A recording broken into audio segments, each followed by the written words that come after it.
If you've ever wanted toys as a kid, you know one thing. They are expensive. I remember going to the store with my mom, begging to get anything. But today, I want to solve that problem. Because what if instead of buying toys and spending money, you could just 3D print them at home? From Legos with the same quality to yo-yos, Rubik's Cubes, Beyblades, and even working Nerf blasters, I'm taking the most iconic toys you and I grew up with and attempting to 3D print them. By the way, it's definitely not cheaper, but one day it might be.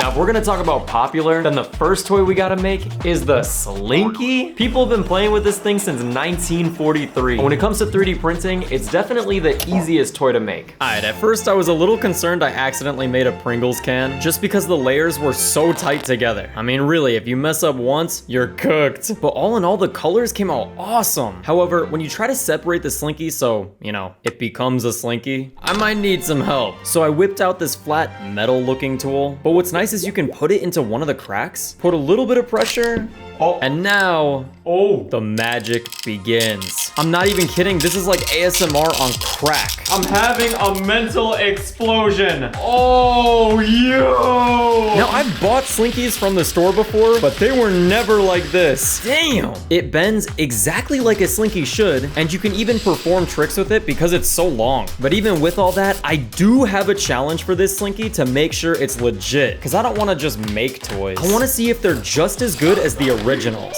So I took it out into the living room next to the stairs, and I'm pretty sure you guys know what I'm gonna do. I want to see if it'll walk down the top of the staircase. All right, guys, let's hit it. 3, 2, 1. Oh, I think the Slinky is genuinely too long. However, if there's only 3 steps, it works great.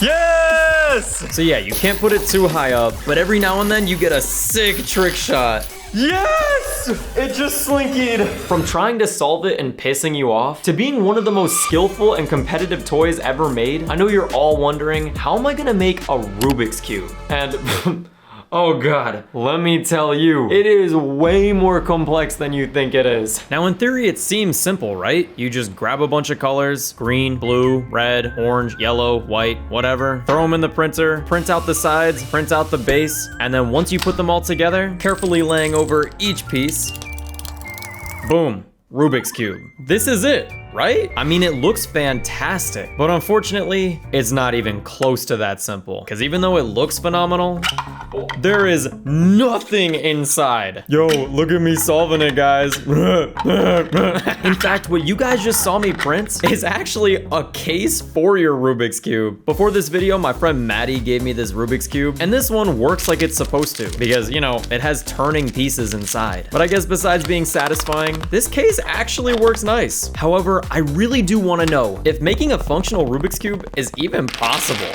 But I'm not gonna lie to you, this looks so painful to build. Even the tutorials online for putting it together looked like a pain in the ass. But for you guys, I wanted to try and see if I could do it. So I snapped together the center part that kind of makes everything turn. Definitely not, you know, breaking a piece instantly. And after an hour and 15 minutes of trying to figure it out, yeah, I'm done. Okay, so after 20 minutes, this piece snapped off, this piece snapped off, nothing even sticks together. Hey, at least we got like 1/3 of a good Rubik's Cube. Listen, I call myself a ratchet engineer, but if something looks this complicated, then I'm good, bruh. These next 2 prints are a personal favorite of mine, but I wanted to make a yo-yo, and not just regular yo-yos, ones that you can use professionally, which, spoiler alert, I cooked. The first type of yo-yo I'm making is called a responsive yo-yo, which basically means it's super simple, screws together, and boom. It doesn't do anything special, but exactly what a yo-yo should do. The final step for any yo-yo is the string, which you can buy like 500 on Amazon. Can't 3D print that. Now, since I know how to yo-yo, I know exactly how to put the string on, but anyone can tell you it's pretty simple. Hey, nice. Now, before we go and test it, I'm pretty impressed already. It took 30 minutes on the dot to print. It looks cool. Took under a minute to put together. But you know what? That's too easy. So I decided I had to make something way more complicated because this next yo-yo is made for professionals. Let me explain. Now, the reason you see so many more 3D printed parts is because of the fact that this yo-yo is unresponsive, which means it has a bearing. or something that spins. But as I build this yo-yo and put everything together, I'll explain to you why these parts make it a professional yo-yo rather than just a toy. When we put the string on it, because of the bearing, the spin of the yo-yo will be way longer, smoother, and allow you to perform a bunch more tricks that a responsive yo-yo just can't do. It's a little complicated. You can look it up if you want to, but once we finish this yo-yo, I'll make sure you see the difference. This came out nice. Like before, the last step is to put on the string, but man, this looks like an expensive yo-yo. But hold on a minute. What do I know about yo-yos? I mean, let's be honest, I just 3D print junk and put it together. I also don't know that many tricks. So to truly test out and see the potential of what I've made, I'm gonna introduce you to someone really special. What's up, man? Lucas Decker. For those of you that don't know him, A, he's a YouTuber, but B, this guy's been yo-yoing since he was 11 years old and plays 33rd in the world in competitive yo-yoing. But now, once you see this man throw down, it makes complete sense to why people take yo-yoing so serious. The tricks are fast, smooth, and kind of hypnotize you if you stare really close. By the way, I made sure to have him show off his skills with a normal yo-yo, because only God knows if mine are gonna work. First up is the responsive yo-yo. Here you go, my boy. Do it. Yeah, as simple as it was to build. Oh, it works. I bet it's definitely a little light, but let's see if we can. Ooh. The problem is with this one is I can't get much of a sleeper on it. Yeah, it doesn't spin at the end of the string very well. So yeah, a couple problems like I expected, but all in all, it's actually usable. However, this one I'm scared for because I put a lot of time into it. I really hope this doesn't break when you send it. I feel a lot better about this one. It's a lot heavier, got a lot more heft, so all right, here we go. Ooh. Oh. Ooh. Oh, that's got some sleep. Yeah! Yes! My life is complete, bro. It actually works. Now, the most important part of the yo-yo is how it spins. And as you can see, we got it. And when we tried to do some more complex tricks, it performed flawlessly. For a yo-yo, I would give this maybe like a 3, but for a 3D printed yo-yo, like a 9 or 10, honestly. Like, yeah, bro, this is actually super impressive. Yeah, so there you go, guys. A real yo-yoer in the flesh can use a 3D printed yo-yo. Yo, by the way, Lucas, thanks, my boy. Everyone check him out in the link below. I remember in the beginning when I made those Legos, I think it's about time I showed them off. And surprisingly, it's some of the easiest toys you could possibly print, but they're so good. Now, since I wanted a variety, I 3D printed some different sizes and colors just so we have things to work with. Here's the rundown. 2x6 yellow bricks, orange ones, 2x2s, and 2x4s. The files online for these are supposed to be exact. The only difference I could see is maybe the bottom, but little things aside, if you take 2 bricks and test them out, they click together. It's not even loose too. You can shake them, hit them, they won't come apart. But if you've ever played with Lego, you know it's not just bricks, because I also 3D printed a base plate as well. Off the rip, it took about an hour to make, but for being so simple, yo, this plate is honestly so realistic. I think maybe in the future, Lego builds won't be so typical, because if you can make your own pieces like this to add on to sets, I think it'll make everyone's lives better. But again, I didn't stop there, because Lego's not just bricks or plates, it also has something iconic, the minifigure. Now, I didn't really know how this was gonna turn out because minifigures are so small. But even though it took me some time, and I mean that, it took a little bit, the last thing I did was draw on his face, just so it looks a little more homemade. And oh nah, he looks so cooked. Look at this ugly little dude. But now, since I've printed pretty much everything you need for a standard build, the bricks, the plates, the minifigure, the final test is to see how well these are to play with. But again, I don't really know Lego that well. However, I do know somebody who does. Yo, what? Ultra Juiced Master Builder, TD Bricks. Oh. Hey, what's up? He's been on Lego YouTube for over 10 years, and some of the builds he's made are nuts. So I'm curious to see what he thinks. All right, my boy, what do you think of these Legos? Yo, they actually look just like real Lego. Like, you can hardly tell. But even if they look the same, do they build the same? So my challenge for TD is to build a house, especially because our boy's gotta live somewhere. After going through some of the pieces, I could tell he really liked them, especially since some of the bricks clicked nice. See, that was a juicy click. That was. Oh. Yeah, within 3 minutes, we had the base of the house, a little roof starting. And gosh, I just can't get over those clicks. However, once we place the minifigure, house is complete. You didn't really give me that many pieces, I'm not gonna lie, but I gave him a pool. Oh, wait, that's tough. Even with limited bricks, we got amenities. Well, besides the back of the house, but that's okay. The best part is, if I wanted him to make a bigger build, I could just make more bricks. But all that aside, I think bro is having fun playing with these. Wait, can you print this? Wait. Oh my god, that's huge.